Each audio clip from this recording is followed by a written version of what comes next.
Hello and welcome. I'm Eric Apple, principal and founder of Eric Apple Law.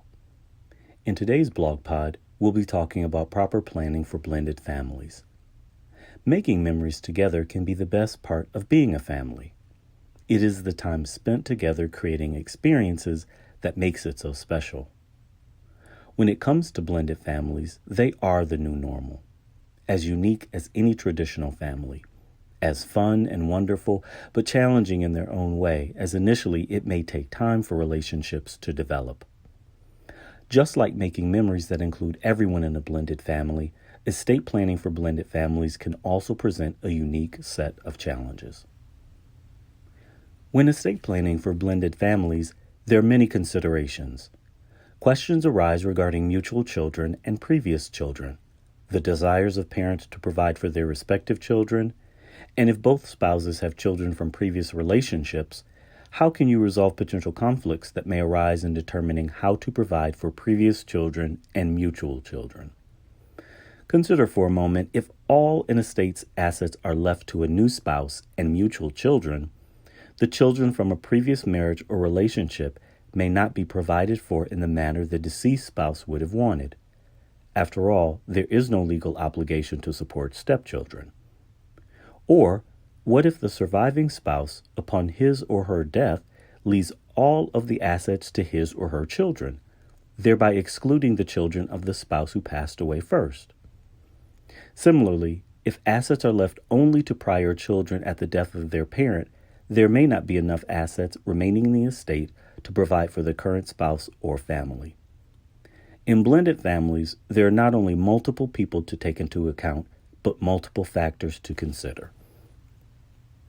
Even with a harmonious blended family, failure to create and implement a well-designed estate plan may lead to unforeseen problems and add additional stress at an already emotionally difficult time. In situations where death occurs without a will or trust in place, statutory intestacy laws can end up making those decisions for you. Rules that can remove up to 2/3 of the deceased spouse's estate from the current marriage and give it to the children from the previous marriage, even if the prior children are now adults and have less need for assets than the surviving spouse and minor children of the current marriage. And in situations where prior children are minors, an ex-spouse might be able to gain control of the assets. Estate planning for blended families is essential. At the very least, each spouse in a blended household should have a will to help navigate the yours, mine, and ours scenarios, to make things clear and avoid unnecessary conflict. Without one, assets may be distributed in a manner contrary to what the deceased spouse would have intended. Another good option is a trust. A properly constructed and adequately funded trust, or combination of trusts, can be a better approach than a will for blended families. This approach can provide for the surviving spouse while ensuring a portion of the assets go to children from the previous marriage.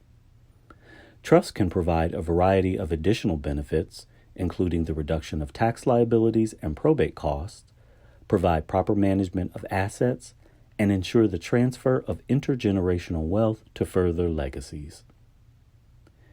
If you'd like to find out more or understand your options better, please feel free to visit our new website at ericapplellaw.com, where you can learn more, give us a call, or drop us a note, and we'll be happy to help you. Until next time, thank you for listening. Please like, subscribe, and share so we can ensure that the people we care about are provided for and their best interests are secure.